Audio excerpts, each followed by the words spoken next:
رات تھی تو سفر کر رہا تھا۔ حضرت منصور بن عمار رحمۃ اللہ علیہ فرماتے ہیں کہ کوفہ کے بازاروں میں رات اندھیری تھی، سفر کر رہا تھا، کہیں جانا تھا، تو ایک مکان کے قریب سے گزرا تو جہاں پر ایک شخص اللہ کی بارگاہ میں یہ التجائیں کر رہا تھا کہ مالک میرے گناہوں کو معاف فرما دے،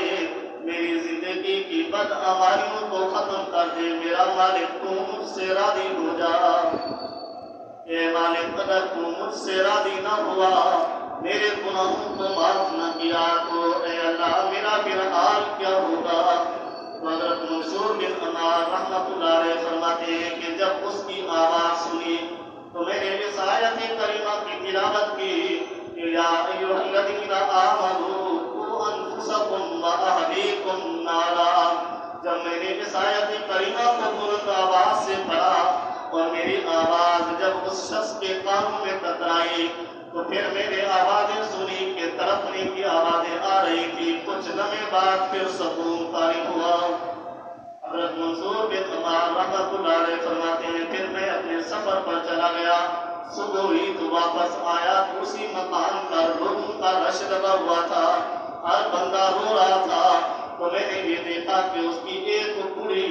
والدہ تھی، وہ رو رہی تھی اور یہ التجائیں کر رہی تھی، مالک جس بندے نے رات قرآن کی آیت پڑھی ہے اس کے لیے کوئی بھلائی اور کوئی جزا بھی اسے عطا نہ فرمانا، کیونکہ میرا بیٹا جائے نماز پر کھڑا ہو کر اللہ سے التجائیں کر رہا تھا، مالک میں بڑا گناہگار ہوں، میں سیاہکار ہوں، اے مالک مجھے معاف فرما دے، میرے گناہوں کو میرے خطاؤں کو معاف فرما دے۔ جب وہ اللہ کی بارگاہ میں التجائیں کر رہا تھا تو کسی گلی میں جانے والے شخص نے ایسی آیت کریمہ پڑھی جہاں پر اللہ رب العزت نے عذاب کا ذکر فرمایا تھا، تو اس کی اس آیت کریمہ کو سن کر میرے بیٹے کا کلیجہ پھٹا اور اسی وقت گرا اور روح اس کے جسم سے جدا ہو گئی۔ حضرت منصور بن عمار فرماتے ہیں جب اس کی والدہ کی یہ الفاظ سنے میں بڑا پریشان تھا، رات ہوئی آنکھ لگی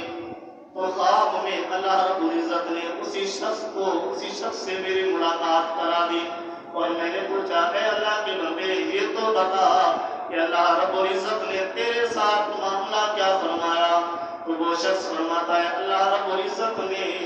جس طرح جنگ احد میں جنگ بدر میں شہید ہوئے تھے،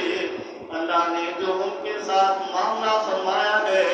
اللہ نے وہی معاملہ میرے ساتھ بھی فرما دیا۔ تو وہ استاد عرض کرتے ہیں اے اللہ کے بندے یہ تو بتا اللہ نے معاملہ ان کے ساتھ کیا فرمایا اور تیرے ساتھ کیا فرمایا؟ تو اس شخص نے کہا کہ اصل میں بات یہ ہے کہ جو جنگ بدر میں شہید ہوئے تھے ان کی شہادت کافروں کے تلواروں سے ہوئی تھی، جو جنگ احد میں شہید ہوئے تھے ان کی شہادت بھی کفار کے تلواروں سے ہوئی تھی، لیکن اللہ نے جو مجھے شہادت عطا فرمائی ہے وہ تلوار بھی میرے غفار کی تھی۔ یہ خوف سے جو عذاب کا خوف تھا اس وجہ سے میرا کلیجہ پھٹا۔ تو نوجوانوں کی عبادت اس طرح ہوا کرتی ہے، نوجوانوں کے اندر خوف خدا ایسا ہوتا ہے، اور آج ہم ہیں جو جن کے دلوں میں اللہ رب العزت کا خوف بھی نظر نہیں آتا۔ حضرت علی المرتضی شیر خدا رضی اللہ تعالیٰ عنہ ارشاد فرماتے ہیں کہ علموا انفسکم واہلیکم بالخیر،